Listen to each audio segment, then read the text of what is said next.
자, 여러분 도성이라고 하는데 도성을 조금 자세히 보면 뭐가 있죠? 안에 궁궐이 있죠. 그 앞에 뭐 있죠? 정부청사 있죠. 대부분 일은 누가 하는 거죠? 공무원들이 하는 거죠. 자, 근데 뜻밖의 국가의 역사책을 기록하는 사람들이 여기도 있었었죠. 그렇죠? 여기서 나온 역사책들이 뭐가 있죠? 지금으로 말하면 대통령 비서실의 일지가 그게 하나의 역사책이 된 거죠. 그 하나가 뭐가 있다? 승정원 일기라는 게 있어요. 승정원이 쓴 게. 자, 그리고 또 뭐 있죠? 여기 있는 삼총사를 홍예승이라는 게 있다라고 하죠. 홍예승. 그중에 예문관 직원과 홍문관 직원은 겹칩니다. 그럼 예문관 직원의 하위 관료는 또 어디랑 겹치죠? 춘추관 직원하고 겹치고요. 그래서 이 춘추관 직원이 역사책을 편찬하는데 왕이 국무회의할 때나 사람 만날 때마다 항상 배석해갖고 옆에서 쓰고 있는 사람이 있죠. 그 사람이 뭐다? 사관이에요, 사관. 그러니까 이 사람은 이 사람의 업무 일지를 쓴 건데 이게 역사책이 된 거고요. 이게 뭐다? 승정원 일기고, 얘는 왕이 하는 행위 일일이 모든 것을 다 기록해서 역사를 남기려고 아예 만든 사람인데 이건 뭐다? 사관이 기록하는 건데 이건 뭐라 한다? 사초라고 합니다. 사초. 얘가 하는 역할이 하나 더 있죠. 왕의 일과만 기록하는 게 아니죠. 뭐죠? 얘들한테 뭐 바치라고 하죠. 뭐 바치라고 하죠? 등록이라는 걸 바치라고 하죠. 업무 일지가 여기도 있어요. 각 부처의 업무 일지가 있는데 이 업무 일지들을 다 모아다가 하나의 책으로 만들죠. 1년마다. 그게 뭐다? 시정기라는 겁니다. 시정기. 이 두 개를 기반으로 만든 게 뭐다? 이 왕의 역사입니다. 그 왕의. 그래서 매 왕대마다 역사책이 하나씩 나와요. 조선은. 그걸 뭐라고 하죠? 실록이라고 하는 겁니다. 실록. 근데 이 실록에는 뭐가 포함되나요? 이 실록에는? 이 실록에는 다 포함돼요. 승정원일기도 포함되고요. 심지어는 양반 문집도 포함되고요. 심지어는 민간에 떠들고 있는 야사 같은 것들도 포함돼서 아주 방대한 재료가 됩니다. 방대한 재료가. 자, 한 개만 더 가봅시다. 한 개만. 역사책 같은 걸 만드는 게 하나가 더 있죠. 뭐 있죠? 이 사람이 일기를 썼다고요. 왕이라는 사람이. 왕이라는 사람이 일기를 쓰기 시작했는데 이 사람이 쓰던 일기가 이 사람 일기로 끝난 게 아니라 계속 쓰게 합니다. 계속. 나중에는 그것도 사관 같은 사람이 붙어갖고 왕 대신에 대가 일기를 대신 써줘요. 옛날에 학교 다닐 때 일기는 대신 쓰면은 혼났었죠. 그렇죠? 엄마한테 혼나죠. 아니면 엄마가 대신 써줄 때 있죠. 그건 선생님한테 맞죠. 옛날에 그렇게 안 됐었는데 왕은 그걸 해줬었다고요. 그걸 뭐라고 하죠? 매일 성찰하는 기록. 그래서 여기서 이 궁궐에서 세 권의 역사서가 나오는데 이게 다 유네스코에 등재, 세계인이 공유해야만 되는 역사 그 유산으로 인정을 받았다고요. 이게 다 유네스코 등재됐다고요. 그렇죠? 그 중에 안타깝게도 있죠. 가장 오랜 시간을 보유한 건 뭐밖에 없다고요? 실록만 이게 조선 전기 것부터 후기까지 있고요. 누구 때문에 이게 남은 거죠? 이순신 장군의 한산도 대첩 때문에 전주 사고분이 남아갖고 이게 다 남게 된 거죠. 요거는 불탔다고.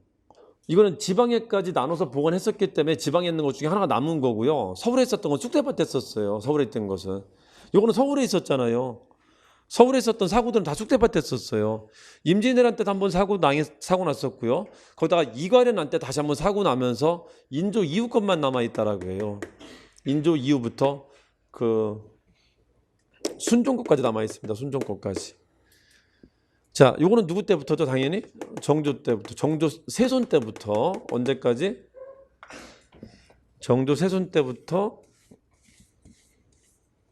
언제까지? 요것도 순종 때까지 남아있는 겁니다. 자, 이제 갑시다. 시기상 가장 긴 건 뭐죠? 실록이고요. 이건 후기 것만 남아있다고 하는 겁니다. 자, 내용상 제일 많은 건 근데 뭐게요? 이게 제일 많아요. 왜죠? 요거는 사초하고 시정기 중에 추려 만든 책이고요. 이거는 그냥 그 원본입니다. 사초 같은 원본이 있는 겁니다. 그래서 그 양이 방대하다고. 세계에서 가장 방대한 기록물입니다. 세계에서 가장 방대. 아시겠죠? 하나만 더 갑시다. 하나만.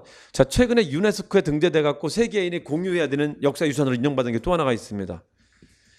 자, 이 왕실과 관청의 어떤 행사들을 기록하는데 이걸 기록하지 않으면은 다음에 행사를 준비할 때 버벅될 수 있어요. 경찰청장님 이취임식 같은 걸 해야 되는데, 아니면 행안부 장관님 이취임식을, 대통령 이취임식을 해야 되는데 이거를 기록을 안 해두면은 다음에 공무원이 바뀌었을 때 이걸 할 때 너무 버벅될 수 있다는가. 지금이야 이 취임식이 몇 년마다 기간적으로 나타나니까는 대비라도 할 수 있지. 그때는 그 기간도 없었잖아요. 뭐 해야지만 이 취임식 가능해져? 얘가 죽어야만 돼요. 그걸 죽으라고 기다릴 수 없잖아요. 너 나 살아있을 때 죽어야지 내가 기억하고 그 장례 치러준다. 이럴 수는 없잖아요. 그래서 이거를 어디다 남긴 것이다? 기록으로 보고서처럼 남긴 건데 이 보고서는 특이하게 뭐까지? 그림까지 포함해서 총천연색으로 만든 되게 희한한 기록물이에요. 세계 어디에도 없는 희한한 기록물입니다. 그걸 뭐라 부르죠? 의궤라고 하는데, 의궤는 지금까지 말했었던 책들과 다르게 이거는 뭐가 아니다? 역사책은 아니고요. 이건 뭐다? 시점의 기록입니다. 시점에. 이거는 시간의 이력을 기록한 것이고요. 시간의 이력을, 그쵸? 이거는 주로 뭐다? 명확히 한 시점이라고만 할 수는 없지만 그래도 주로 뭐다? 시점을 기록하는 겁니다. 시점을. 시점을 기록하면 뭐죠? 이거는 역사라기보다는 그냥 행사 보고서 같은 겁니다. 행사 보고서. 조금 개념이 달라요. 이 네 개가 아주 대표적인 그 세계인들이 공유해야 되는 그 문화유산으로 인정받은 겁니다. 아시겠죠? 의궤도 안타깝지만 어디 것만 남아있죠?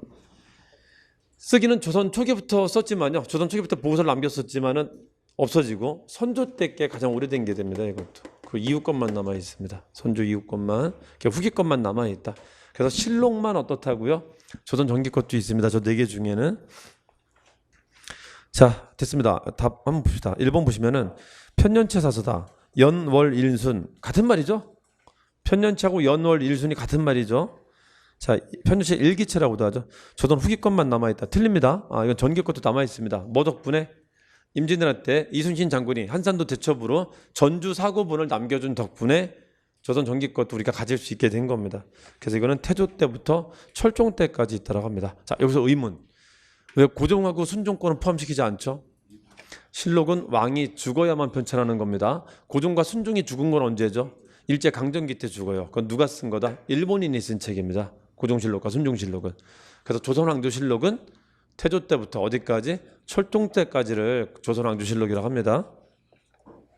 자, 2번 보세요. 춘추관의 사관들이 사초와 매년 시정기를 작성한다. 맞나? 맞다. 사초는 매일 기록하는 거고 시정기는 뭐다? 1년마다. 그것도 기억해 두시고요.